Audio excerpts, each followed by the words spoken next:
Hello friends, we are continuing now with a treatise on white magic video commentary. Number 27, we're on rule 3.6, in other words, the sixth program on rule 3.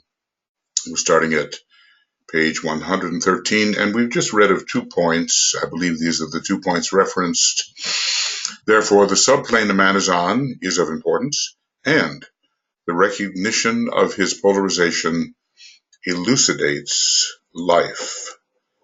Elucidates, I suppose, his life. The third thing you need to remember is that even when these 2 points are admitted, the age of the soul's experience frequently causes a lack of comprehension. Well, we don't even credit this.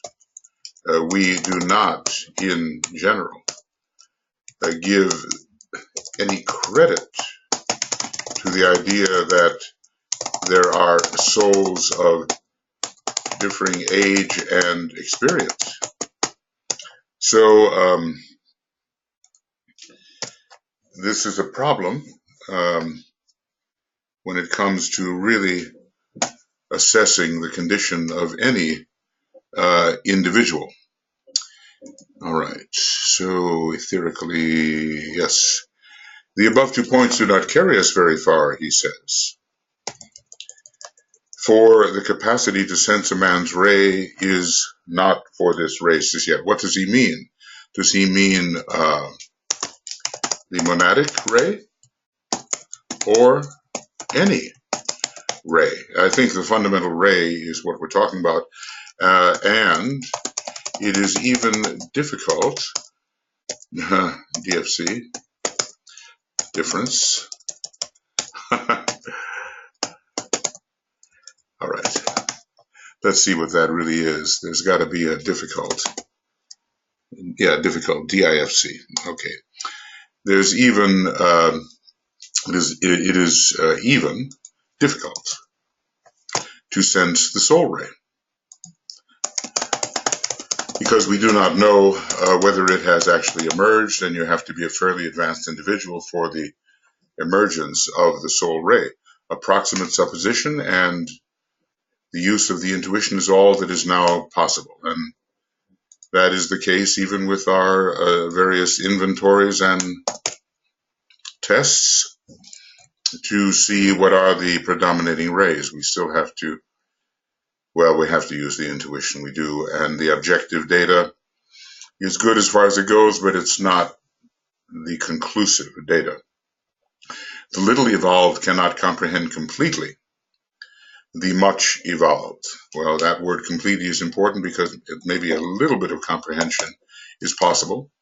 And even, and in a lesser degree, the advanced ego comprehends not the initiate. To comprehend is to sort of wrap one's mind around, wrap one's thought around, wrap one's arms around any particular field, and there's a greater field, and the arms won't stretch. The thought will not stretch. The understanding cannot embrace. So the little evolved cannot comprehend completely the much evolved, and in a lesser degree, the advanced ego comprehends not the initiate. The greater can apprehend the lesser, but the reverse is not the case. And that is the key to Master DK's ability to help us, and initiates of high degree, their ability to help those of lesser degree. As regards the action of those whose point of attainment greatly transcends your own, I can only ask you to do 3 things. Reserve judgment. Their vision is greater. Forget not that one of the greatest qualities members of the Lodge have achieved is their ability to view the destruction of form as unimportant. Their concern is with the evolving life, as it should be, but we are still attached. and must learn a higher sense of values. So yes, we must learn a higher sense of values. Realize that all events are brought around by the brothers with a wise purpose in view. Yeah. Lesser grade initiates, though utterly free agents, fit into the plans of their superiors just as do you in your lesser way. They have their lessons to learn, and the rule of learning is that all experience has to be bought. We must spend our energy in a certain way, and that will determine what we acquire. So we pay for our experience with the directing of our energy resources, whether it's the energy of the energy system from the energy or materially. Apprehension comes by the punishment that follows an ill-judged act, and this directs us properly. Their superiors stand by to turn to good account situations brought about by the errors of those inferior in point of development, so they bring good out of evil as much as possible. Remember also that the law of rebirth holds hidden the secret of the present crisis. Groups of egos come together to work out certain karma involved in past days. You can kind of see this with the second ray group, which could not succeed against the more dominant sixth ray group in the early part of the Piscean age, and maybe their day is found now. Groups of egos come together to work out certain karma involved in past days. Okay, men have erred grievously in the past. I guess that's one of those sentences that always struck me. And one thinks back many, many millions of years and all the possible erroneous action, terrible action, in which probably, more or less we've all been involved to a certain extent. Punishment and transmutation are the natural working out. We elevate those conditions within our vehicle which inclined us to err grievously. Violence and cruelty in the past will reap its heavy karma. I guess we look at World War II, and DK said, if I were to tell you the roots of this lying in Atlantis, you wouldn't believe it. But it lies in the hands of you all now to transmute the old mistakes. So we identify certain skandhas, as they're called, tendencies, and try to transmute them. Transmutation comes first, before there can be real transformation and transfiguration and so forth. So, skandhas, and I will put that into our... All right, so there are three factors here, and he's giving us a third thing we need to remember in addition to the polarization factor and the subplane factor. And then he tells us when we're dealing with those who are more advanced than we are, reserve judgment, realize the wise purpose in view of those who are our leaders, and remember that the law of rebirth holds many secrets to the present crisis, and that we are past violence and cruelty are now working out, and that we have the opportunity to transmute. Also bear in mind that principles are eternal, personalities temporal. Well, this is a bit like choosing, what does he say, always choose the essential over the non-essential. But sometimes it is difficult to do, and we don't know one from the other. The light of eternity, maybe we're talking about the great cycle of our universe. We can't really think about the principles of other universes. They could be differently constructed. Principles are to be viewed in the light of eternity, personalities from the standpoint of time. Eternity, can mean a great cycle and not necessarily beginningless, endless duration. So eternity, and I just want to say that, this is not necessarily beginningless, endless duration. The trouble is that in many situations, the two principles are involved, one of which is secondary. And we have not yet the sufficient sense of values to choose the primary.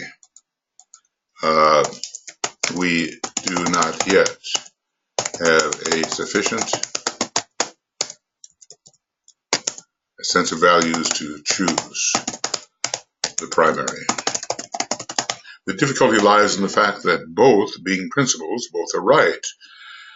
It is a rule for safe guidance always to remember that usually basic principles, for their wise comprehension and fruitful working out, call for the play of intuition, whilst secondary principles are more purely mental. And this is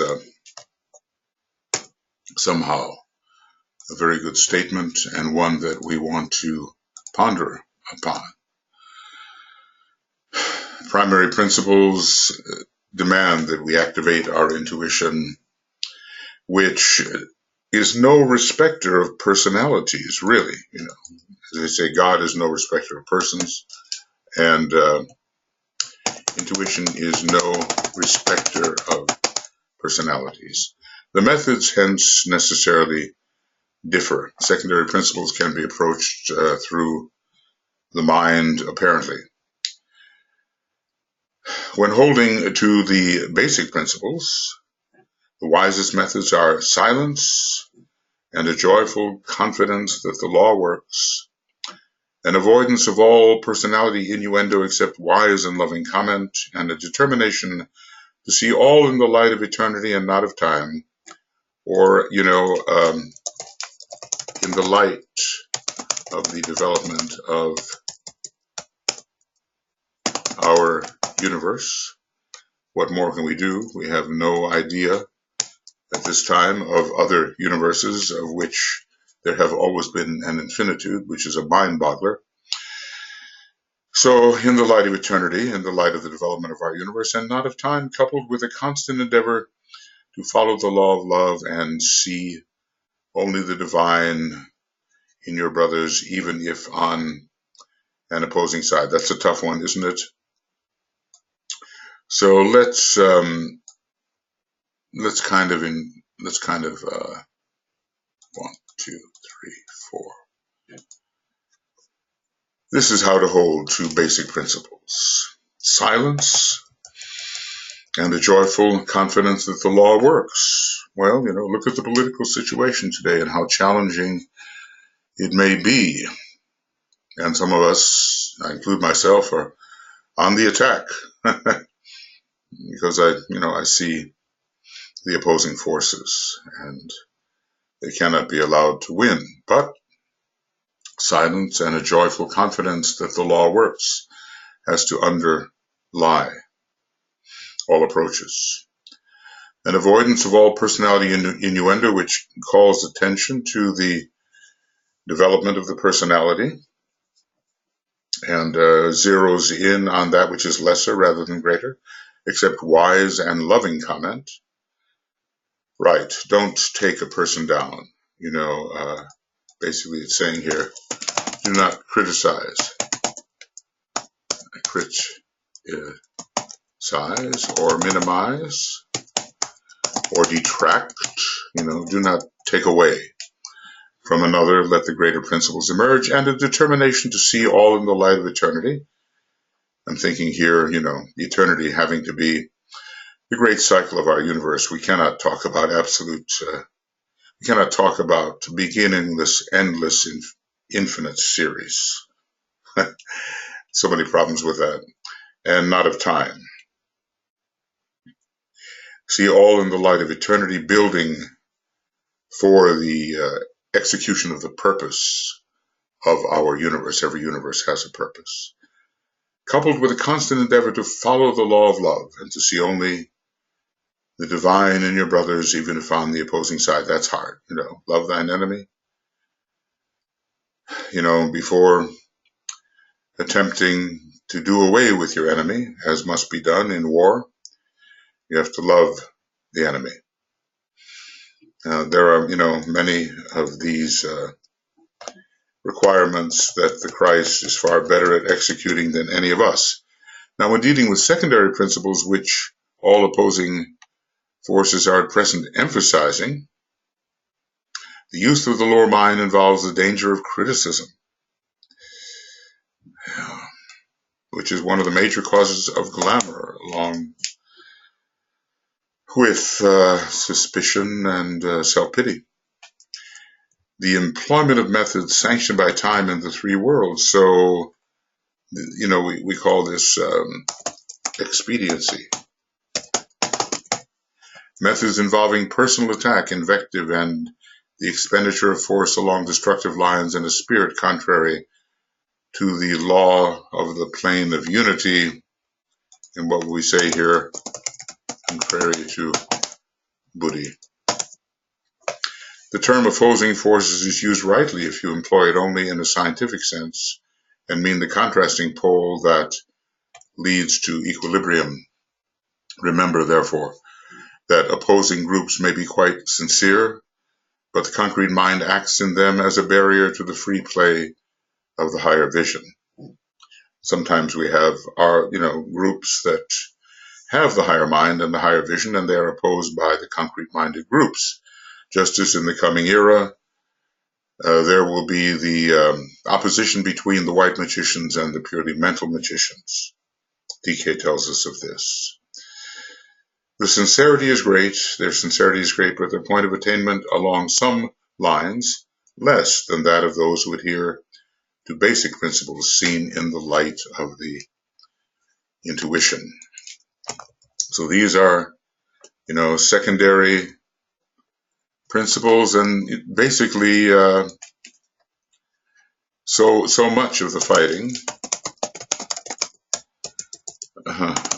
fighting, now going on, is the battle between secondary principles. Well,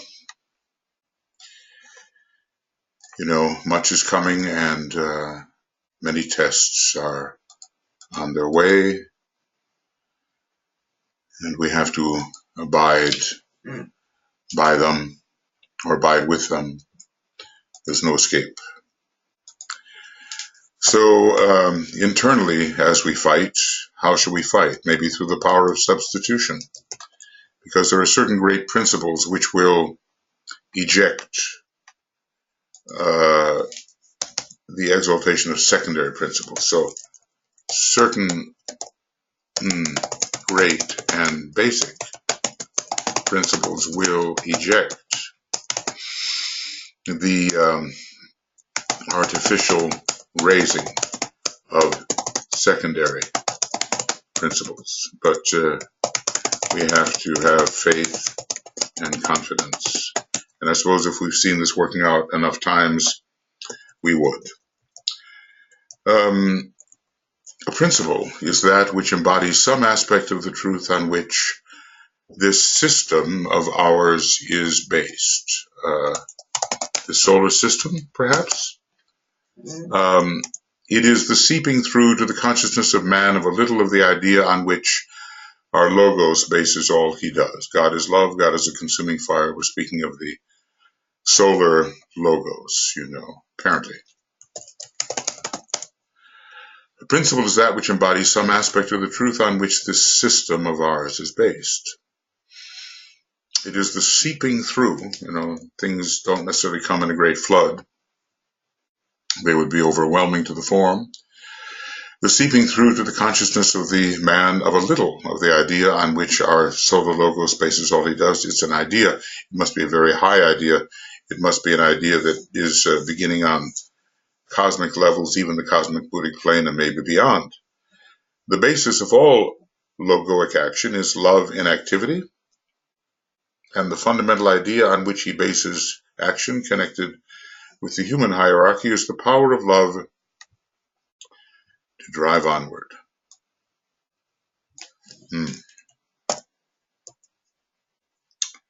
Yes, the power of love to drive onward.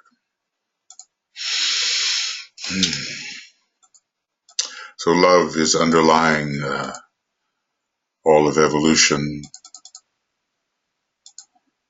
Call it evolution if you like, call it inherent urge should you so prefer, but it is love causing motion and urging towards completion. So interesting that the second aspect, SADD, second aspect of divinity, drives the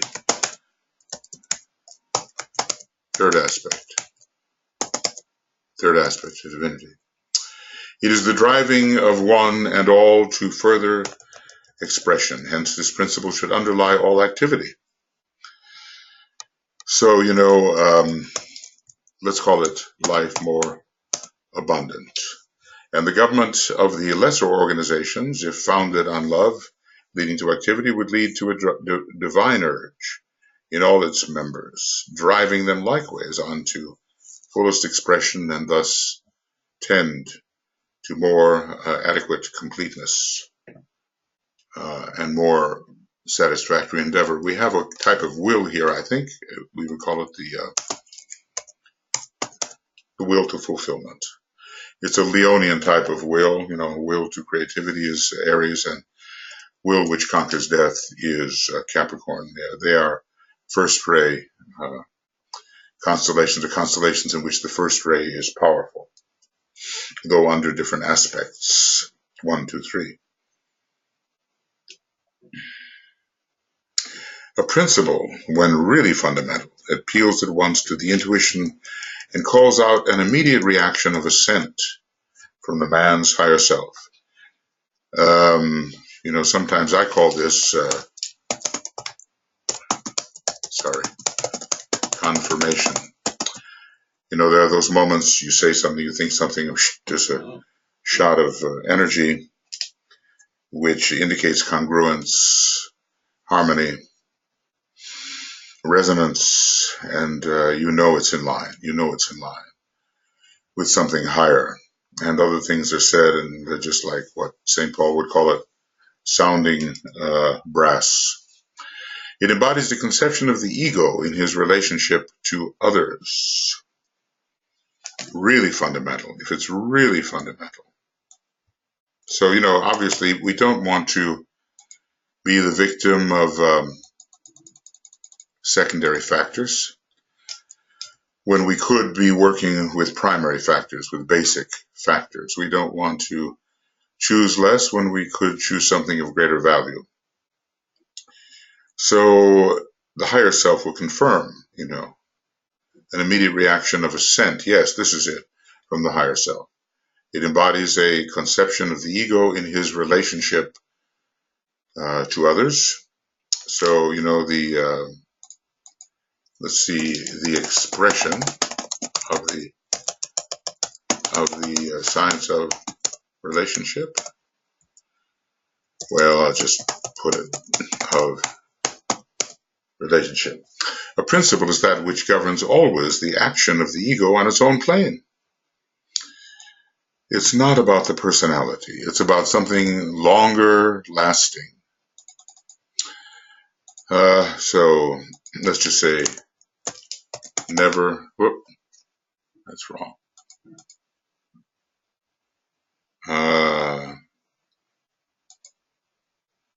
Right. So we would say never having to do with the exaltation of the personality for its own sake. I mean, why advance secondary things when it's possible to advance primary things? And it is only as we come more and more under the guidance of that ego that our personality conceives of and responds to these ideas. Normally it would reject them. And we see this even in so many powerful people today who have skill and intelligence and egotism at the same time. So then the personality, let us say, being increasingly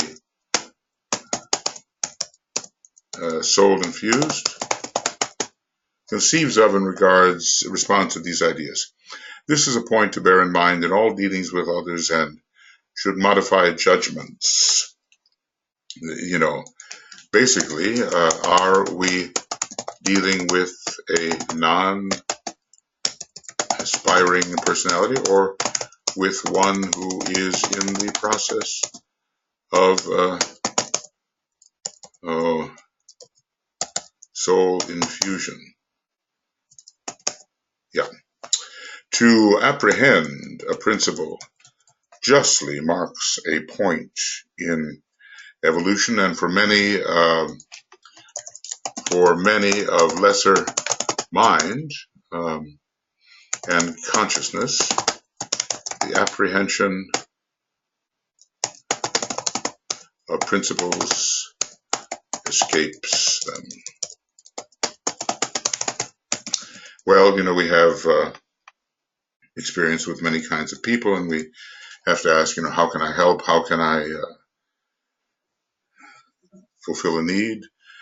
But also, you know, are we dealing with somebody on the clockwise wheel of personality or on the counterclockwise wheel of soul, or some kind of battle that's going on between the two tendencies?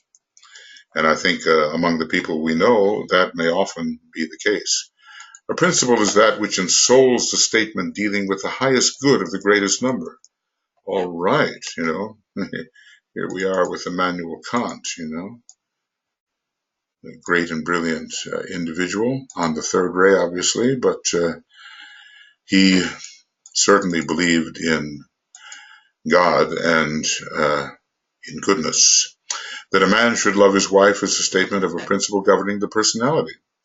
But it must later be transmuted into the greater principle that a man must love his fellow man. Well, I guess we get in practice, you know, by loving the lesser emanations, we come to love the greater emanations. And what did DK say? That, you know, unless, what did he say? Unless you can identify with at least one person completely, you cannot really practice identification in the larger sense. So principles are of three kinds, and the higher must be reached via the lower. You know, all progress is gradual. A, principles governing the lower personal self, dealing with the action or active life of that lower self. They embody the third aspect or the activity aspect of logoic manifestation and form the basis for later progress. You know, we have to keep the integrity of the vehicle. It may involve health, wisdom in handling the vehicle, you know, keeping it in as a good instrument. They control the man during his little evolved state and during his period of thoughtlessness, and might be comprehended more easily if I were to say that they are embodied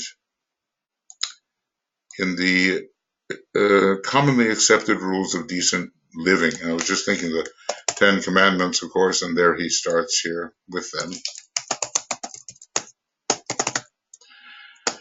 You know, these are rules of behavior. Thou shalt not kill, thou shalt not steal, have to do with a man's active life,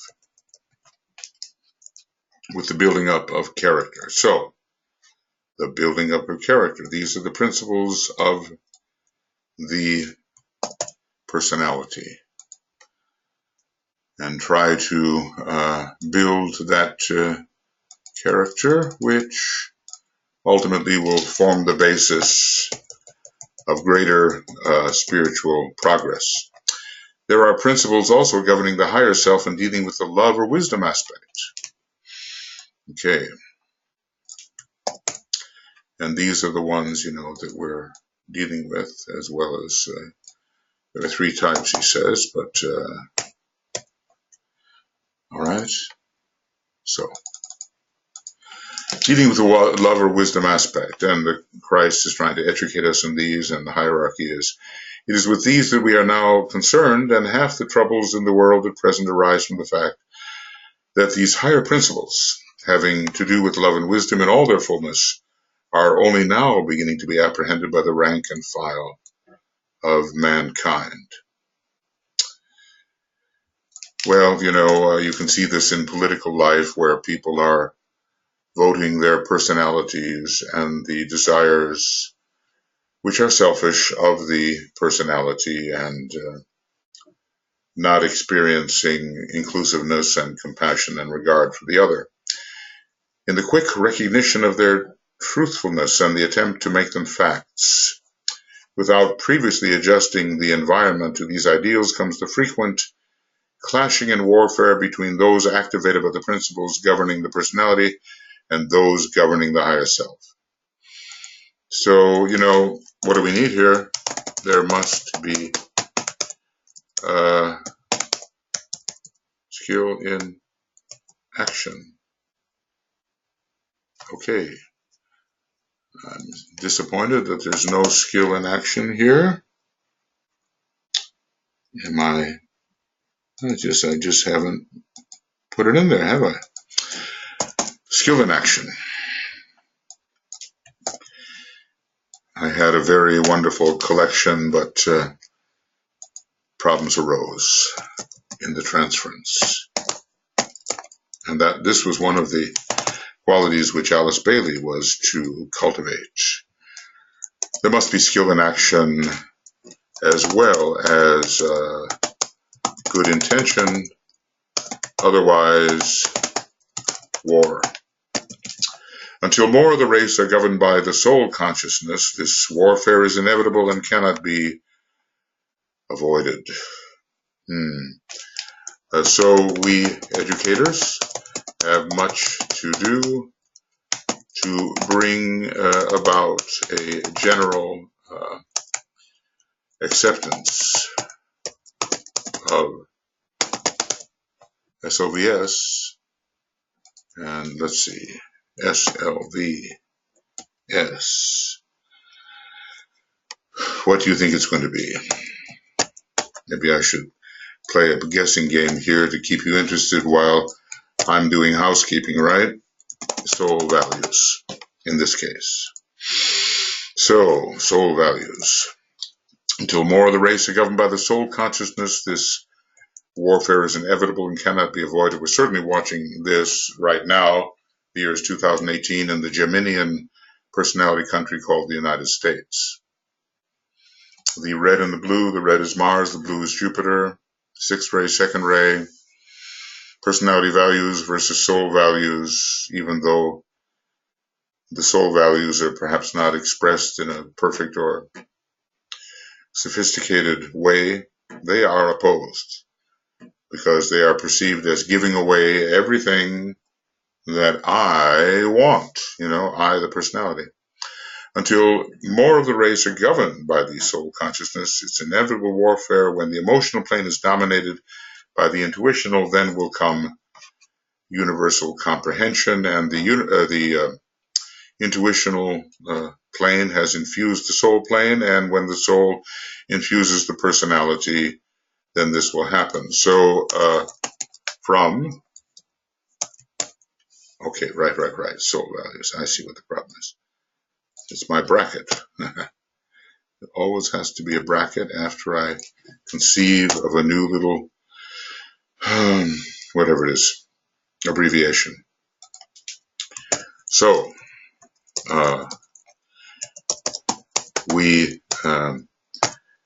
the sequence is intuition, soul, astral body. The first set of principles is learnt by the man through grasping and the subsequent disaster that results from that seizure. You know, this is the opposite of what DK calls the empty, nail-marked hands. They do not grasp, they give. Such do not grasp, but instead give after the experience of suffering. He stole, he suffered the penalty, and he stole no more.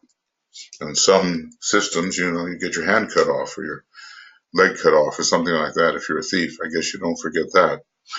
The principle was wrought into him by pain, and he learnt that only that which was his by right and not by seizure could be enjoyed. I think, you know, there may be a lot of first-rate people, first-rate souls have to learn this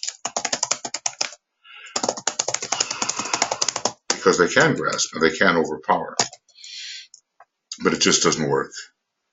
And they have to recover the power of love, we're told in the integration formulas. The world is learning this lesson in groups now, for as its revolutionaries seize and unlawfully hold, they find the stolen property suffices not, but brings sorrow. You know, Germany, for instance, stole so much, and you know, much of the artwork that was stolen is now being recovered, and all of the people were thrown into concentration camps and their property was appropriated. You know, envy ruled some of this. So theft brings sorrow. It also brings the disease, what, of tuberculosis, I think. Just as other second-ray and even first-ray abuses, second and first-ray abuses bring on cancer, and maybe heart disease is connected with the second ray. Thus, in time, they learn the principles, and we might say, how? The hard way, through the impress of pain. Whoop, permanent atom of pain. I never know when my abbreviations will show up and put something odd in the text. When you see something I've written and something odd appears, it's an abbreviation which has been hit by mistake. The second set of principles is learnt through renunciation and service. Well, the first group of principles, the way he's listing them here, the first group of principles are secondary. The second group of principles are primary, apparently. So the second set of principles is learned through renunciation and service.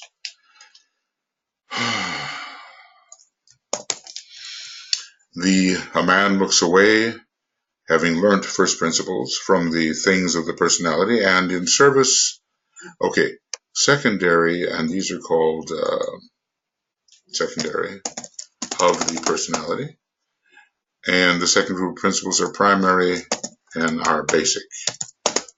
Oh, sorry. Accessed by intuition and heart, etc. A man looks away, having learned first principles, from the things of the personality, and in service learns the power of love, and in service learns the power of love and its occult significance. You know, those who love are not necessarily mystics. Okay, that's something we really have to look at. Those who love are not necessarily mystics. Sometimes we say, well, when a person's on the love line, they're all mystics. But, you know, Christ is a great occultist as well as mystic. And so we all must be Uranus and Neptune both, as well as practical Saturn for application. He spends and consequently receives. When you spend in the right way, you know, to those who give all is given. That's a tough one, but it's real. Those who give all is given. This is the law. He lives the life of renunciation and the wealth of the heavens pour in on him. He gives all and is full to completeness. He asks nothing for himself and is the richest man on earth. Well, all right. This is beautiful idea and true. And now it's just a question of attempting this in a very full way, and it takes some courage, right? First principles deal with the differentiated unit. In other words, first principles are of the personality, right? They occur first. Okay, so these are the principles which occur first. They deal with the differentiated unit and with evolution through heterogeneity. They are under the influence of the great heresy of separateness. Under the influence of the great heresy of separateness. Oh, well, you know. Principles such as the race is learning now have to do with groups. The question is not what will be best for the man, but what will be best for the many. And only those who can think with vision of the many as one can state these principles satisfactorily. Well, you know, it's all so straightforward, isn't it?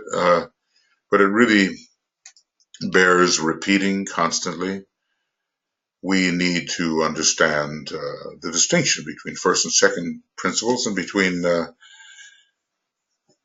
first and secondary, first and second principles, and between first principles which are secondary and second principles which are primary and basic. The trouble today is that, these principles are most important. They are the most important, for they are the basic principles of the love system. And although, many of us, let's just say our solar system, and this is a big battle, our solar system is still under the impress of the third aspect of divinity. Let's see if I can. Third aspect of divinity. The trouble today is that men are confused. Certain first principles, the lower activity fundamentals, are ingrained and inherent now. Some people, they joke, but they say, well, do unto others before they do unto you, that kind of thing. And no good deed goes unrewarded. Rather, no good deed goes unpunished. Well, there's humor in it, but there's also a deep truth about what people actually believe to be true. And that kind of ingraining, inculcation prevents stepping towards the second principles, which are basic and which are truly primary. The trouble today is men are confused. Certain first principles, the lower activity principles, are ingrained and inherent now, and a few of the higher egoic or love principles are seeping through into the bewildered brains, causing a temporary, momentary clashing of ideals. Can we discriminate? So can we discriminate? Therefore, like Pilate, they will say, what is truth? Well, so is DK knowing through the record the nature of Pilate, telling the state of consciousness in which that official found himself when asked to judge Jesus. If they will but remember that the higher principles deal with the good of the group and the lower with the good of the individual, mayhap clarity will ensue. So when we're making a decision, I suppose this is the key, a major key. The lower activity of personal life, no matter how good or how worthy, must eventually be transcended by the higher love life that seeks the good of the group and not of the unit. So, again, the greatest good of the greatest number, a major primary principle. Yeah. All that tends to synthesis and divine expression, of the inherent divine qualities in collections of units is approaching closer to the ideal and approximating the higher principles, the good of all. The good of all and better for all. I sometimes say that as I go along, I look at the crowds. Better for all, the good of all, the next step forward for each and all. Okay, how about getting that straightened out for each and all. In thinking out these ideas may come some helpfulness. You have an illustration of what I say in the fact that many of the struggles that arise in organizations are based on the fact that some worthy people, at least he doesn't dichotomize there, he points out the worthiness. Worthy people follow personalities, sacrificing themselves for a principle, yes, but a principle governing the personality of life, and let's just say often those upon the sixth ray, which seem, violently energized, but not quite mature. Others dimly glimpsing something higher and seeking the good of the groups and not of the person, stumble onto a higher principle, and in so doing, bring in the force of the ego. Yeah, well, these are apparently simple things, and we have to learn to think in these ways when the moment comes, and not just allow them to remain theoretical. They are working for others and aiming at the helping of their group.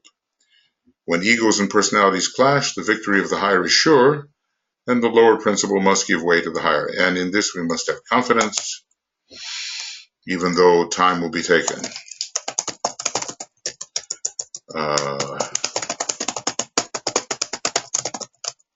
Though time will elapse before consummation of the higher principles.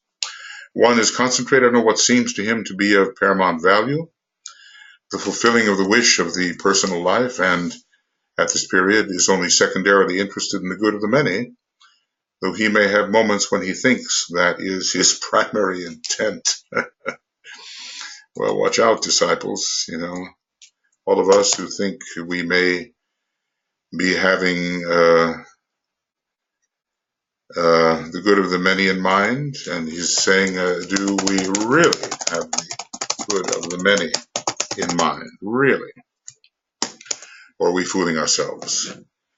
The other cares not for what may become of the personal self and is only interested in the helping of the many. Well, here we have the Christ impulse. Really. Yep. So this is, might as well call it by what it is, Christ impulse. So good. It all boils down, to use an apt expression, to the question of selfish or unselfish motive. What's the motive, really?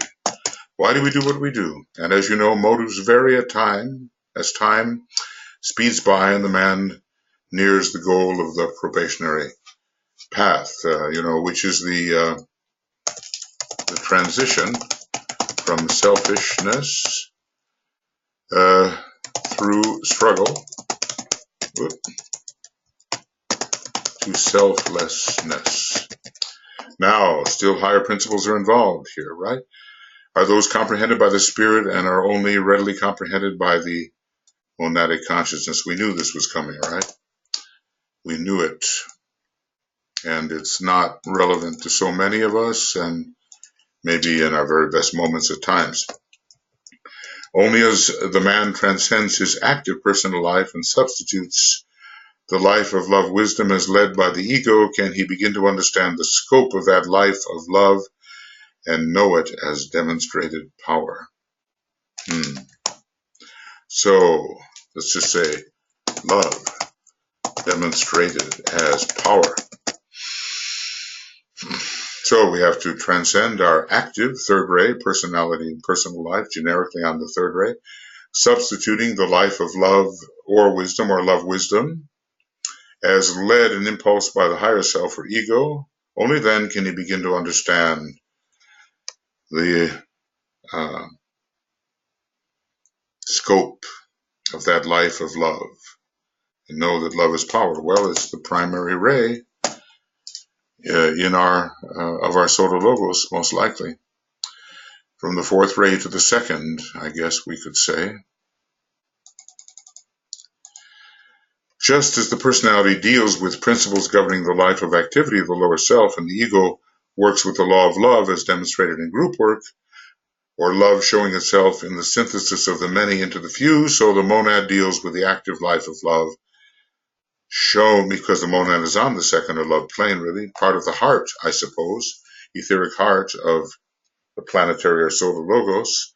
So the monad deals with the active life of love shown in power through the synthesis of the few into the one. Oh, I really like this.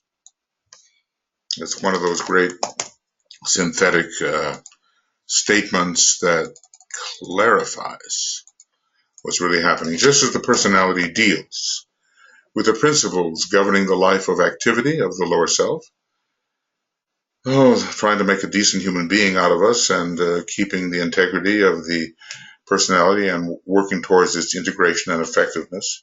And the ego works with the law of love as demonstrated in group work, or love showing itself in the synthesis of the many into the few, the near ones. Even Christ demonstrated this because there were the, beloved disciples, or those in his really inner circle. So the monad deals with the active life of love shown in power through the synthesis of the few into the one. Service of the one, the head of the cosmic Christ. We have Gemini as the service of the one, Gemini the head of the cosmic Christ. CH.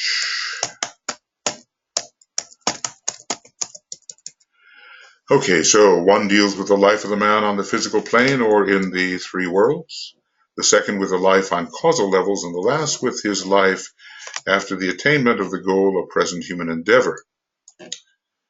Well, he enlarges here, and the return of our pilgrimage comes to the sixth plane from below, the second plane from above, the home of the monad within some kind of heart center. One deals with units, another with groups, and the last with unity, or oneness. Let's call it that.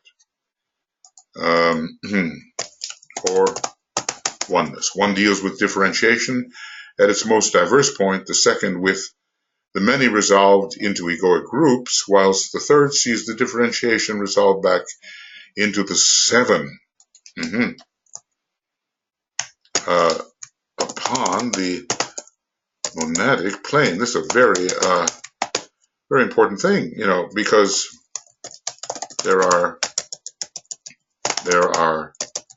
7 great circles or groups on the monadic plane, which marks the unity for the human hierarchy. Oh, this is also important. It's been such a long time since I've been in this book, but I'm so happy that for whatever reason I chose to continue now. Physical plane, and the three worlds, the second with his life on causal levels, and the last with his life after. The attainment of the goal of present human endeavor, and let's call it the completion of the prodigal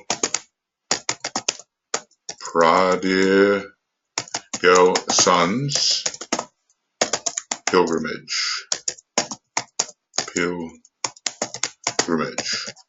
Units, groups, and unity or oneness, differentiation. The many resolved into groups and back to the seven. And let's just say that these seven are one. You know, as I say in Letters on Occult Meditation somewhere here. Let's see here. Letters on Occult Meditation. Okay, and is that page 39 or something like that? Yep, got lucky. 7 great groups. 7 great groups are found on the monadic plane, 3 above it, and those 3 are 1. So at least they let me highlight. I'm glad of that. Can't put anything in, but I can highlight. All right. 7 are 1. 7 to the 3 to the 1. And of course, that is the structure of the tree of life. 7, 3, 1. Yep. All these factors and many others produce differences among human beings, and in sizing himself up, a man must needs bring them into his consideration. Now, that's basically what this whole section has been about. You know, what about the differences among human beings? That's what this section is about.